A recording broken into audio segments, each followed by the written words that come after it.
We begin today's Sunrise Smart Start with some breaking updates just in. A child flown to Strong Memorial after a bike crash in Wayne County. That happened yesterday afternoon around 3:30 at Jeffrey Road and State Route 21 in Palmyra. Deputies say a child on a bike did not stop at that intersection where there is a stop sign and hit the side of a car.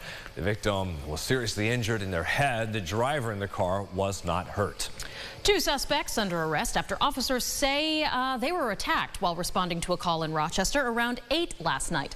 Police went to Spencer Street near North Plymouth Avenue over calls for a burglary in progress.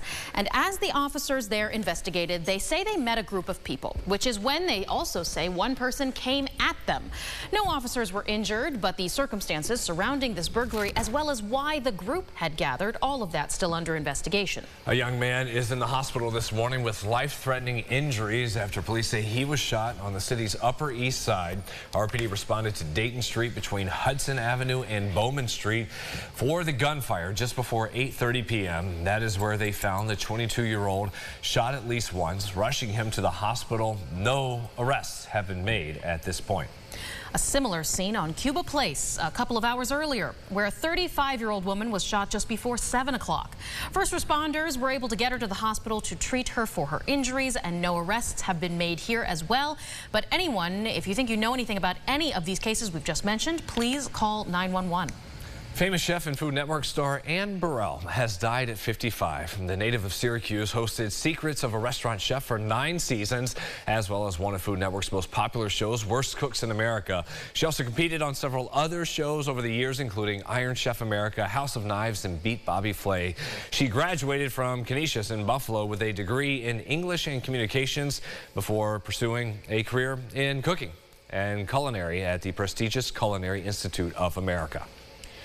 Well, a major decision for President Trump. We have the latest information about what he's weighing, whether or not to join Israel in striking Iran's nuclear sites. That would be the next effort to stop Iran from building a nuclear weapon.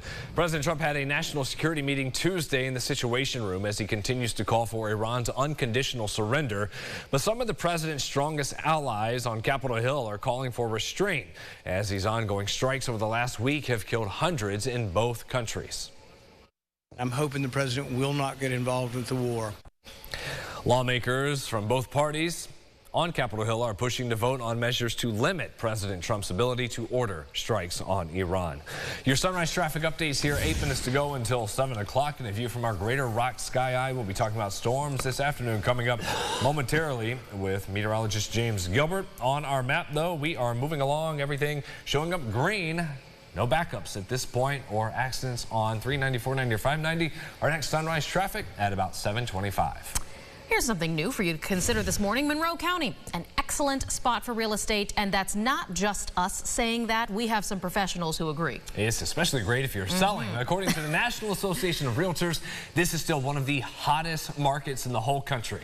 Well, now on that, Iran speaking with an expert about what this means for home buyers, and she joins us live now with that insight. Iran. Not just a hot real estate market, right? Monroe County was named the #1 county for real estate within the state and #5 within the country, with a median home price of $250,000. Now, Scott Bozer, the senior vice president of consumer and mortgage lending at Community Bank, says it's really difficult for anyone in the area to get a house right now, but especially those in lower to moderate income brackets. With homes that stay on the market for only around 10 days, that means those looking to buy a house are trying to sweeten the deal by offering tens of thousands of dollars over asking and foregoing a home inspection. If your budget is really a $200,000 house, you probably want to aim a little bit lower just to deal with that eventuality. And you know what? If you get a $160,000 or $170,000 house in that case, which again, this is below the median, well below the median. But if you get a home that's $160,000 and you get it for $160,000, well, you have some liquidity to make that house your home. You have to continue to work at it. You have to continue to not get fatigued, because you are going to look at home after home after home after home, and you're probably not going to be successful in the first 1 or 2 or 5 tries. On a personal note, it took me 7 tries to get that house, so I understand anybody's frustration. Other counties that were included on this list within our area are Ontario, Livingston, and Wayne. For now, guys, reporting around Spitzer, News 8. Good luck. It's just been incredible. Thank you, Iran. Hey, the Stanley Cup is staying in South Florida for the next year. The Panthers repeated as champs, beating the Edmonton Oilers 5-1 in Game 6 last night, becoming the first back-to-back winner since Tampa Bay did it in 2020 and 21. The third team to do it this century. Sam Reinhart scored 4 times, the 6th player in league history to do that, and the first since 1957 to have that many in one game of the final.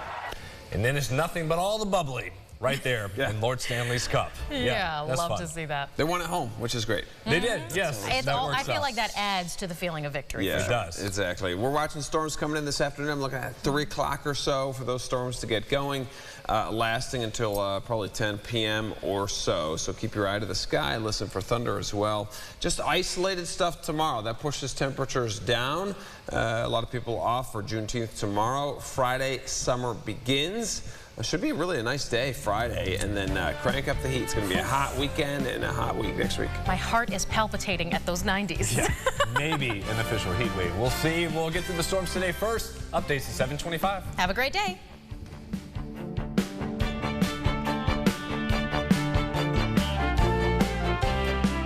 Follow News 8 wherever you are on RochesterFirst.com, Facebook, X, and on our app for news and weather.